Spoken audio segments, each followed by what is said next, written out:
There's a 7-part sequence. Every empire follows it. Before death, Rome completed all 7, erased from the map. Britain finished the cycle, lost everything. America just entered part 5. Your money lives inside this country. Your retirement depends on its survival. Here's what part 6 looks like. I remember the first time I held a Roman denarius. It was a silver coin from the Republic era, almost pure, heavy in my palm.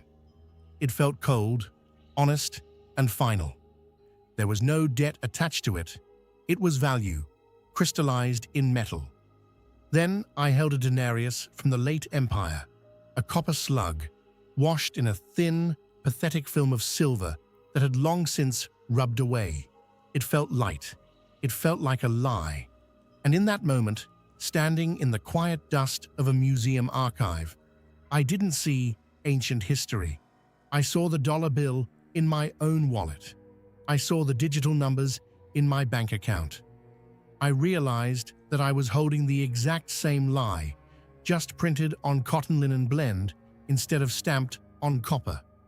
We think we are sophisticated. We think our central banks have discovered a new economic physics. But looking at that degraded coin, I felt a cold sweat break on the back of my neck because I knew the truth. We are not evolving. We are repeating. This is not a theory. This is a mathematical overlay that fits so perfectly it should terrify you. I used to trust the numbers they gave us on the news. I used to believe that inflation was just a byproduct of a growing economy, a manageable nuisance handled by serious men in suits. That was my naivety. Now I understand that inflation is not an accident. It is a policy. It is the engine of empire. Rome didn't collapse because of barbarians at the gate. Those came later. Rome collapsed because it destroyed its own blood, its money, from the inside out. And I am telling you, right now, looking at the charts that scream in red across my monitors, the United States has entered the exact same terminal phase. We are not approaching the cliff. We have already driven off it. The only question now is how long the sensation of flight lasts before we hit the ground. Let's go back to the moment the trap was set. It wasn't yesterday. It wasn't 2008. It was 64 AD. The Emperor Nero faced a crisis that should sound familiar to you. He had spent too much. He had a sprawling bureaucracy to feed, a military to pay, and a populace that demanded entertainment. He couldn't raise taxes. The people were already squeezed dry. So he did something that changed the world. He recalled the silver denarius coins, melted them down, and reissued them. But this time, he mixed in 10% copper. He kept the silver he saved and used it to pay his debts. It was free money. The people didn't notice at first. The coin looked the same. It had the emperor's face. It had the official stamp. But the value was gone. This was the first cut. It was the birth of the inflation tax. And once an empire learns it can steal value from its citizens without walking into their houses and taking their furniture, it never stops. You might say, that was ancient Rome. We have the Federal Reserve. We have economists. That is exactly the illusion that keeps you paralyzed. Look at 1913, the creation of the Federal Reserve. This was our Nero moment. Before this, a dollar was a claim on a specific weight of gold. It was a contract. Since 1913, the US dollar has lost over 98% of its purchasing power. That is not a fluctuation. That is a liquidation. If you held a dollar in 1913, you held an asset. Today, you hold a liability. The mechanism is identical to Nero's copper mixing. When the Fed prints $1 trillion to stimulate the economy, they are pouring copper into the vat. They are diluting every hour you worked, every dollar you saved, every plan you made for your future. The theft is invisible to the eye, but you feel it at the grocery store. You feel it when you look at house prices. That isn't the price of houses going up. That is the value of your labor going down. I used to think this could be reversed. I thought, if we just elect the right people, if we balance the budget, we can fix this. Then I looked at the reign of Septimius Severus. By the time he took power in 193 AD, the game was up. The empire was unstable. To survive, he needed the loyalty of the legions, so he raised their pay by 50%. How? He didn't have the silver. He debased the currency again, dropping the purity to roughly 50%. He famously told his sons, "Be harmonious, enrich the soldiers, and scorn all other men." This is the guns versus butter moment. This is where the state decides that its own survival is more important than the economic health of the citizenry. Look at our federal budget today. Look at the interest payments on our debt. Look at the defense spending. We are printing money to keep the machine running, knowing full well it destroys the middle class. We are enriching the structure and scorning the saver. The parallel is terrifying because of the denarius curve. If you plot the silver content of the Roman denarius on a graph, it starts at 95% purity. It stays flat for a while. Then comes Nero's dip, then a slow slide, then Severus's drop, and then it crashes. Within a few generations, the silver coin contained only 0.02% silver. It was a token, a fraud. Now overlay the purchasing power of the US dollar since 1971. It is the same line, the same terrifying slope. We are currently hovering at the bottom of that curve, pretending that the paper in our wallets still means something. We are trading tokens and calling it wealth. I see people working overtime, taking second jobs, hustling for a currency that is evaporating in their hands. It breaks my heart because I know how this math ends. You cannot work hard enough to outrun a currency that is being debased at the institutional level. Why don't we revolt? Why didn't the Romans burn down the mint? Because of the confidence trap. This is the most insidious part of the horror. The system relies on you not looking at the data. They invent metrics to blind you. Rome had games. We have the CPI, Consumer Price Index. They tell you inflation is 3% or 4%. Do you believe them? Or do you believe your grocery bill? Do you believe the price of insurance? The CPI is a hedonic adjustment, a statistical trick designed to mask the devaluation. It's the paint they put over the copper coin to make it look like silver. If they told you the true rate of inflation, the real rate at which they are stealing your time, the system would collapse overnight. So they lie. And we pretend to believe them because the alternative is admitting that our savings are gone.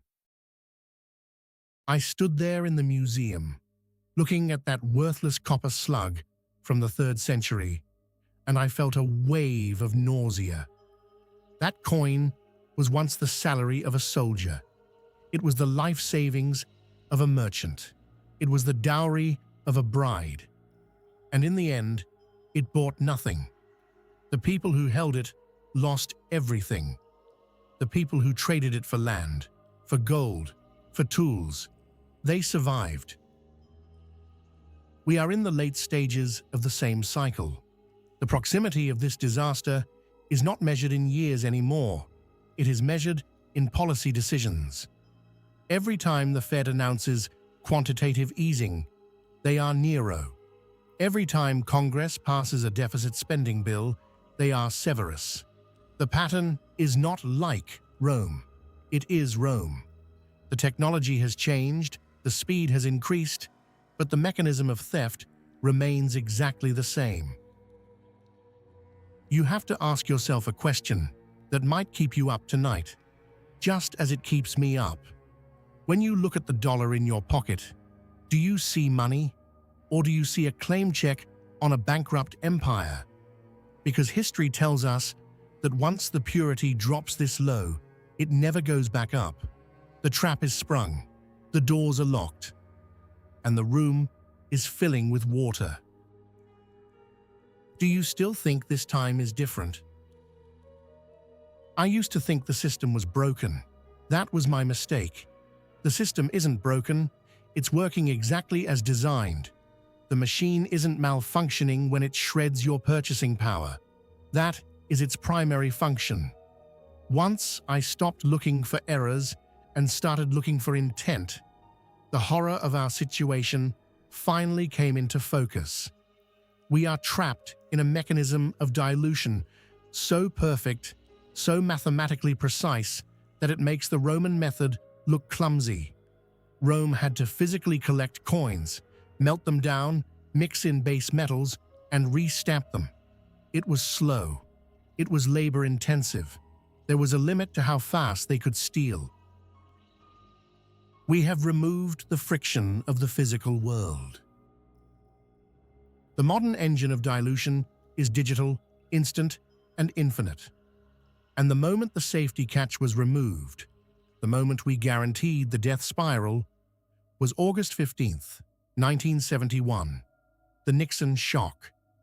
Before that Sunday evening, the US dollar had a leash. It was tethered to gold. The government could not print more dollars than it could back with metal. It was a constraint. Politicians hate constraints. So Nixon went on television and temporarily suspended the convertibility of the dollar into gold. That temporary measure is now over 50 years old. It severed the anchor. The dollar became a fiat currency, value by decree, value by faith. And that is when the fiscal dominance trap snapped shut. Here is the mechanism that ensures we cannot go back. The United States government is addicted to spending money it does not have. It borrows this money by issuing bonds, I owe us. For decades, the world bought these I owe us because they trusted us. But as the debt grew, the interest payments grew. Today, the US national debt has crossed the $34 trillion threshold. That number is too big to comprehend, so let me frame it for you. The interest payments alone are becoming the largest item in the federal budget. We are borrowing money just to pay the interest on the money we already borrowed. This is the spiral. This is the mathematical certainty of collapse. If the Federal Reserve raises interest rates to fight inflation, the interest on the national debt explodes. The government goes bankrupt. If they lower interest rates to save the government, inflation explodes and the currency becomes worthless. They are trapped in a room with two doors and both lead to the same cliff. So what do? They choose the hidden door. They choose financial repression. They print the money to buy their own debt. This is where the Cantillon effect explains why you are falling behind while the stock market hits record highs. I see it in the data every day, and it makes me sick. When the Fed prints $1 trillion, that money doesn't appear in your bank account. It goes to the big banks first. It goes to the government contractors. It goes to the asset holders. They get the money at its full value. They buy stocks. They buy real estate. They buy land. By the time that money filters down to you, in the form of wages, prices have already risen. The money has been diluted. You are drinking the backwash of the economy. The rich get richer not because they are smarter, but because they are closer to the printer. The poor get poorer, not because they are lazy, but because they are last in line. This isn't capitalism. This is a rigged casino where the house can print chips whenever it's losing. Look at the M2 money supply. In 2020 and 2021 alone, we saw an expansion of nearly 40%. 40% of all the dollars in existence were created in barely 2 years. Think about the violence of that number. Imagine if you owned a rare painting, one of only 10 in the world. Suddenly, the artist paints 4 more. Your investment crashes. That is what happened to your savings account. The government didn't tax you 40%. They just diluted your share of the pie by 40%. It is a silent heist. And because it happens on a screen, because it's called quantitative easing or liquidity injection, nobody riots. Rome tried to fix this with laws. It failed. In 301 AD, the Emperor Diocletian saw prices skyrocketing because of the debased currency. He didn't blame the bad money, he blamed greedy merchants. He issued the edict on maximum prices. He set price controls on everything: wheat, beer, shoes, labor. The penalty for violating the prices was death. Did it work? Of course not. Goods disappeared from the shelves. Trade collapsed. A black market exploded. It was the same story we see every time. When you try to fight economic gravity with legislation, you just create shortages. We are seeing the early stages of this now. Price gouging rhetoric, rent controls, suggestions of wage caps. These are the desperate flailing motions of a government that has lost control of its currency. They will blame the grocery stores. They will blame the oil companies. They will blame you. But they will never, ever blame the printer. The mechanism is on autopilot now. There is no political will to stop it. To stop the printing would require a total default, a depression that would make 1929 look like a picnic. No politician will sign their name to that. So, they will print. They will print until the dollar is confetti. They will print to fund wars. They will print to fund pensions. They will print to fund the interest on the debt. The inevitability of this is what chills me. It's not a matter of if. It's a simple calculation of debt to GDP and interest expense. The math doesn't care about American exceptionalism. The math doesn't care about your flag. I look at the charts, and I see the exact same pattern as the late Roman Empire, but accelerated by high-frequency trading and digital settlements. We are compressing centuries of decline into decades. The trap is fiscal dominance. The mechanism is the printing press. And the victim is anyone foolish enough to save in the sovereign's currency. You have to understand, this is not incompetence. This is the liquidation of the middle class to keep the sovereign solvent for just a few more years. The soft landing they talk about, it's a myth. You cannot land a plane that has already run out of fuel. You can only glide for a while before physics takes over. And right now, looking at the M2 chart, looking at the debt clock spinning so fast it's a blur, we are running out of sky. The moment an empire realizes it is dying, it stops trying to build and starts trying to control. The mask of benevolence slips, and the face of the warden appears. I've been watching this shift in tone, this subtle hardening of the infrastructure, and it scares me more than the inflation numbers. The numbers are just math. The response is human, and humans get dangerous when they are cornered. We are crossing the bridge now. We are moving from the era of managed decline into the era of desperate survival. This is the phase where the complexity trap becomes lethal. As Rome expanded, it became too complex to manage. The cost of maintaining the borders, the bureaucracy, and the welfare state, the grain dole, began to exceed the productivity of the economy. This is a fundamental law of thermodynamics applied to civilizations. When the energy required to maintain the structure costs more than the structure produces, collapse is the only outcome. Rome tried to solve this by eating itself. They taxed the productive class until the farmers just walked away from their fields. They destroyed the very people who fed them. Look around you. Does the state feel like a service provider, or does it feel like a predator?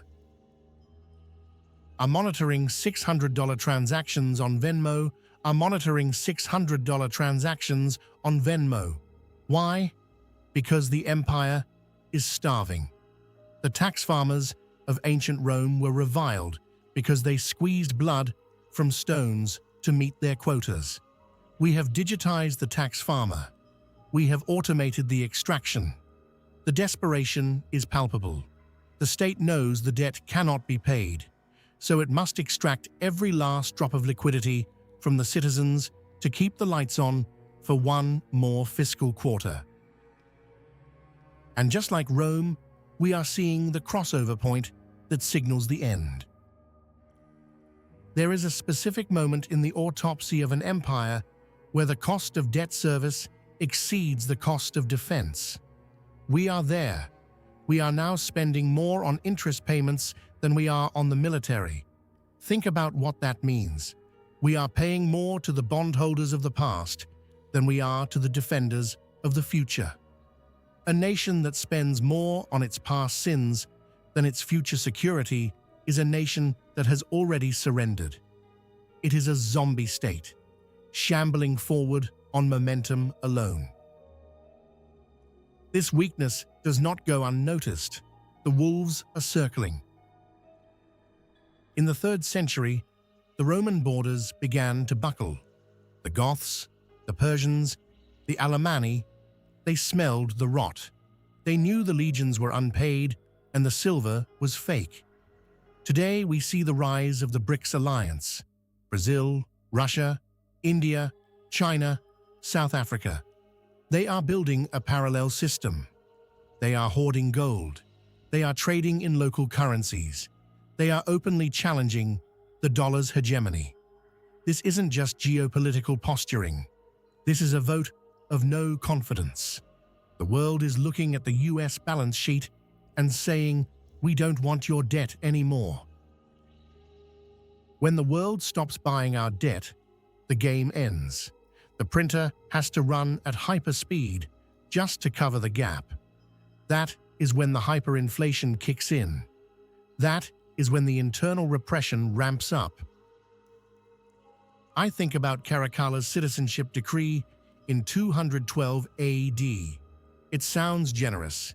He granted citizenship to every free man in the empire. History books frame it as a moment of inclusion. It wasn't.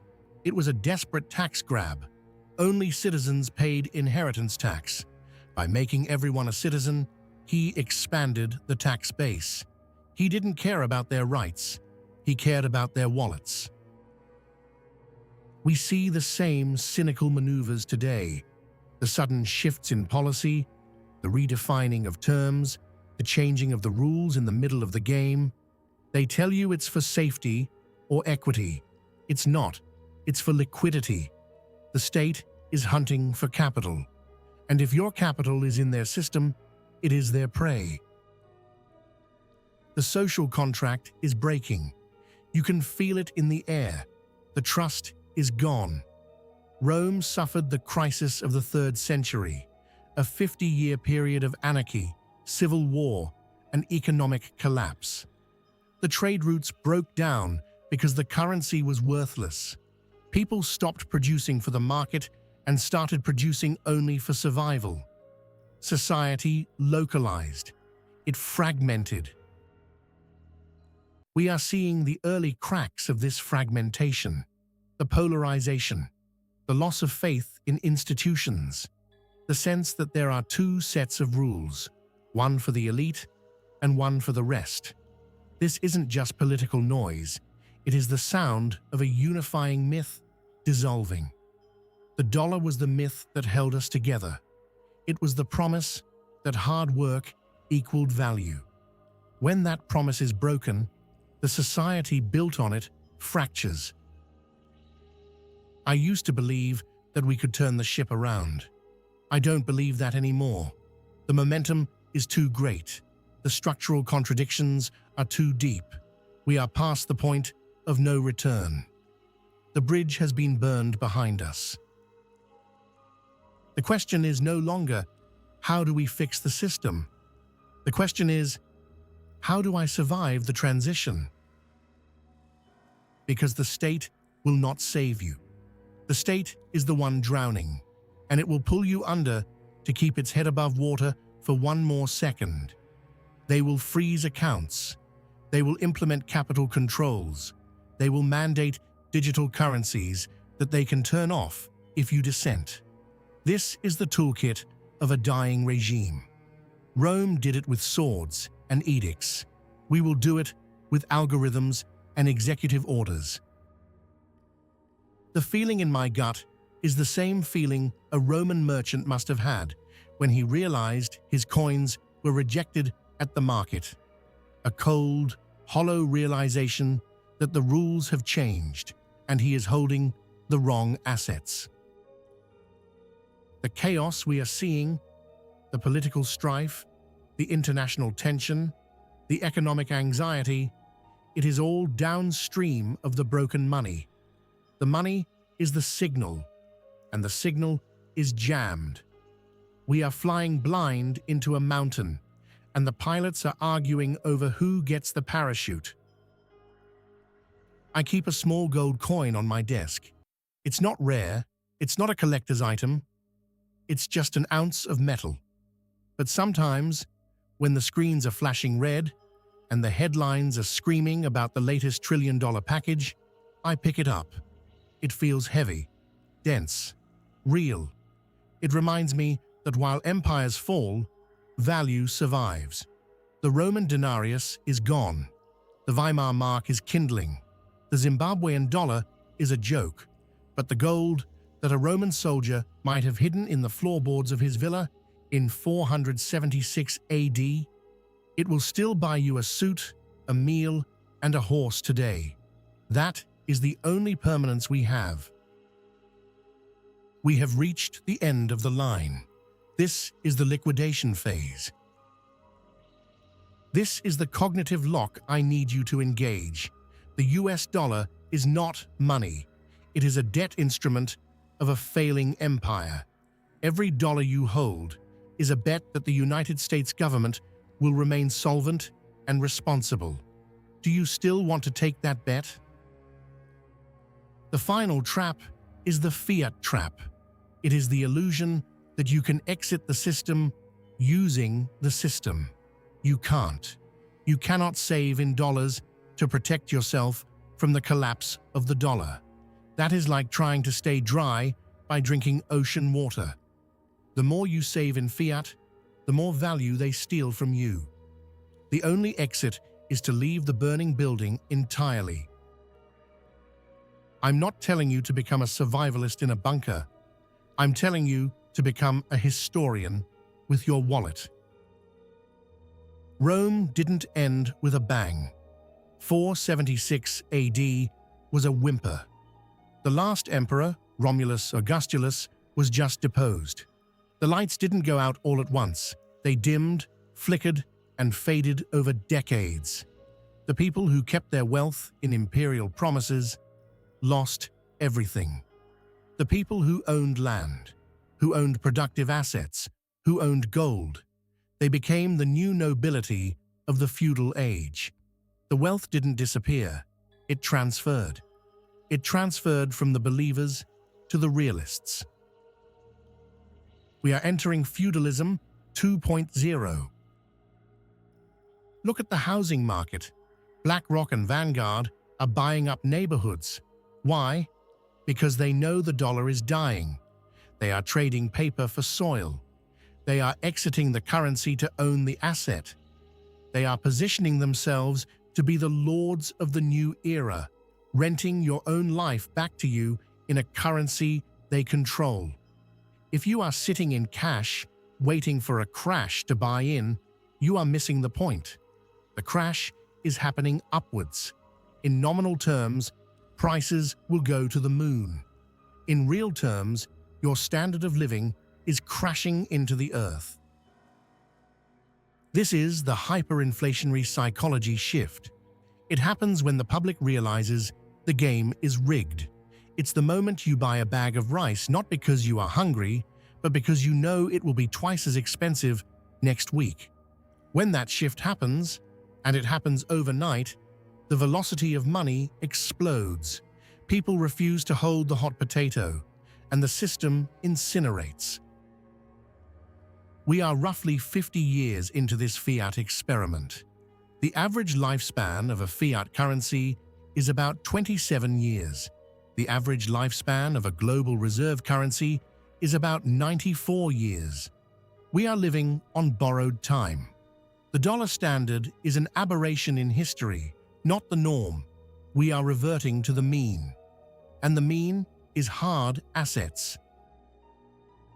So what happens to you? That depends entirely on what you do next. If you stay paralyzed, hoping for a return to 1990s normalcy, you will be the fuel for the fire. You will be the liquidity that the state consumes. Your savings will be inflated away to pay off the national debt. You will work harder and harder for a token that buys less and less until you are a serf in everything but name. But if you break the illusion, if you realize that the safe path is actually the most dangerous path, you have a chance. You must stop measuring your wealth in dollars. Measure it in ounces. Measure it in acres. Measure it in barrels. Ask yourself, if the dollar went to zero tomorrow, what would I actually own? If the answer is nothing, you are in critical danger. The causal chain is complete. 1. The trap was set in 1913 and 1971. The decoupling from reality. 2. The mechanism of theft is the printing press, the dilution. 3. The consequence is the collapse of the middle class and the rise of the asset-holding elite, the transfer. There is no political solution. No election changes the math of compound interest. No speech reverses the debasement of the currency. The machine will run until it breaks. I look at that gold coin on my desk, and I don't feel fear anymore. I feel clarity. I know what is coming, because I know what has happened before. The cycle is closing. The wheel is turning. The empire is fading. But you don't have to fade with it. The dollar is dying. Long live the asset. The choice is yours. But the clock is ticking and the printer is whirring.